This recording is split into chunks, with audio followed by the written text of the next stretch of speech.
Hey, besties. Have you ever noticed that when that self-doubt starts to sink in and we're already feeling like we're not good enough, that our inner critic can get a little bit louder and a little more harsh? Instead of being our biggest cheerleader, they get to be less kind and maybe even a little bit mean. That is completely normal. That is a human experience that many of us have. And there are practices that we can do together to try to help curb those moments when we're feeling like we're not good enough and those critical thoughts start spiraling. We have a practice today that we want to welcome you into called distance self-talk. That is one where we'll kind of guide through how we can talk to ourselves in a gentler way so we can be our cheerleader rather than our harshest critic. We are so glad you're here today to practice with us. Welcome to your Be Well moment. Else that's me. I'm unbreakable, unstoppable. Okay, you all. So last episode, we talked all about self-doubt, how that is a completely natural and normal thing that happens in human brains. And at times, it can kind of take over and get out of control. So we have a very practical exercise for us today to maybe help some of us when we're in those moments of self-doubt and maybe even when they get into that more negative self-chatter. And this practice is actually brought by Dr. Kross. He is a psychologist and neuroscientist, has a book called Chatter that talks all about the benefits and then maybe some of the drawbacks that happen when we get in that chatter in our brain. But the practice we're presenting today is distance self-talk. What it does for us is it uses language as a tool to create some distance from our mental and emotional experience.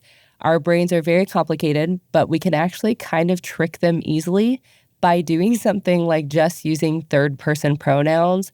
It tricks our brains into better listening to advice, being a little more gentle on ourselves, because most of us would not talk to our best friend the same way we talk to ourselves. So it's usually using language as a way to kind of shift our mental space, be a little more gentle and understanding for ourselves so we can feel grounded and feel like we can actually accomplish or take whatever next best steps we need for ourselves. So that's kind of the idea behind the practice. Today's might be a little awkward because I'm going to ask you to have a conversation with yourself. So what we'll do is we'll not stare at me while I have a conversation with myself. Thank you. Thank you for not awkwardly staring at each other while you talk to yourselves. So I'm going to walk us through the steps here in just a second and ask you to kind of go through this mentally, and then we'll take some observations at the end and see what that was like for you all. Okay, and I'll give some examples too as we're going. So the first step is bringing a memory to mind. So take a second to think of a time when you either felt overwhelmed by a problem or situation and didn't think you were capable of handling it. And you had those self-doubt thoughts starting to come in. Maybe you felt underprepared or unqualified for whatever was going on, or out of your comfort zone is another thing that can kind of bring these on. Think about what you were feeling, but also think about how you were talking to yourself and what you were saying when you were experiencing that. Maybe it's something like, I can't solve this, or I have no idea what I'm doing. Maybe it was something like, I'm not the right person for the job. Why would they choose me for this? So take a moment to bring that to mind. We'll take just a second here. And then once you have that in your mind, that tangible example, right?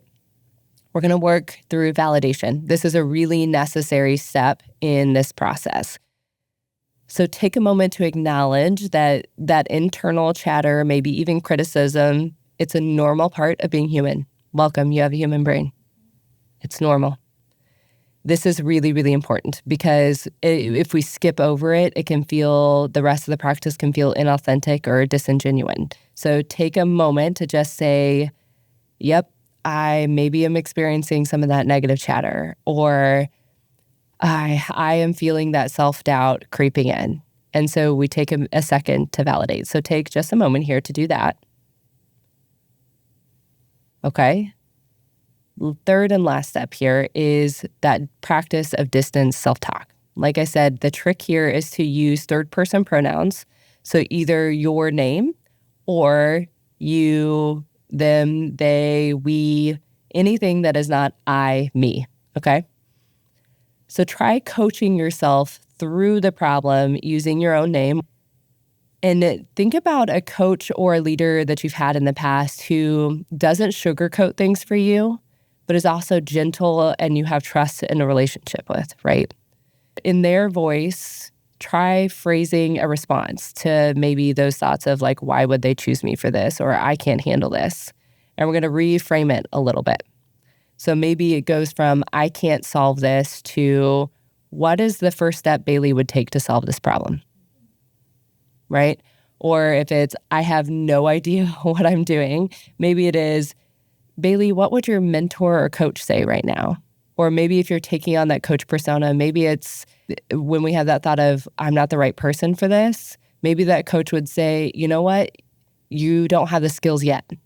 And I know that you're a super hard worker and that you're constantly learning and growing. So you will meet that mark. It's just not there yet. So it's taking on that third person, maybe even if we're talking to ourselves, taking on that coach or mentor persona so that we can show up. And lastly, when we think about like, why would they choose me to do this? Maybe the response or thought in our head is, they chose Bailey for a reason. What does she have to bring to the table that maybe other people don't, or that is different than skill set that has been there before? And so let your mind take a moment to do that part. Okay. Thoughts, reflections, observations. Reminder that observations can be like, this one's awkward and I don't like it. That is completely welcome too. That's my observation anytime we do a journaling practice. Yep. I think this one, I don't know if it was difficult, but it wasn't as easy as some mindfulness practices are for me. I'll be completely transparent. What I was thinking about was, in fact, hosting a podcast. Yeah, yes. I started this venture as somewhat of a reluctant podcast host because I had that self-doubt. I had but you're not a mental health professional. You don't have an advanced degree. Like, you're not, Bailey and Nia have this. What can you add? And then as we went through the practice, I started thinking about, I could have said no. I did say no, in fact, several times.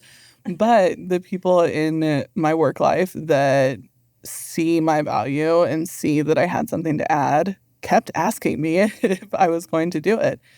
And there was maybe some gentle pushing, but there was no like coercion to do it, of course. But people saw that I could add value, and thinking about that instead of my internal experience was super beneficial. Okay. So you took it a little bit of a different direction, still the third person, just not you speaking to yourself in the Almost third like person. That coach and mentor piece, yeah. Awesome.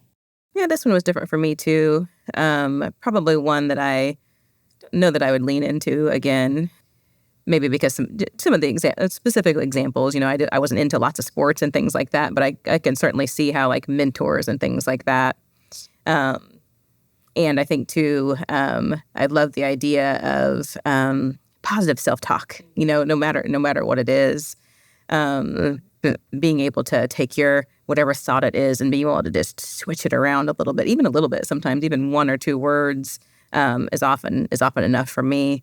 And I also like, of course, the idea of being able to talk to yourself. Making that personable. I can really see how that could really speak to people, be very comforting to them, The cool thing about the research behind, and Ethan Kross has done a lot of research with not just this particular strategy, but a lot of them, is that oftentimes we are more likely to listen to advice from somebody else, and we are more likely to act on advice from somebody else. So we're more likely to listen and put things in practice when we can kind of trick our brains either through that third person or taking on a different persona, if that fits for us. Mm-hmm. And as always, to you and to our besties, this is all a practice, and there are 1,000 different ways to take care of your brain. If this one does not fit for you, we've got a whole season 1 and a new upcoming season 2 with different kinds of practices for you to take care of your brain health.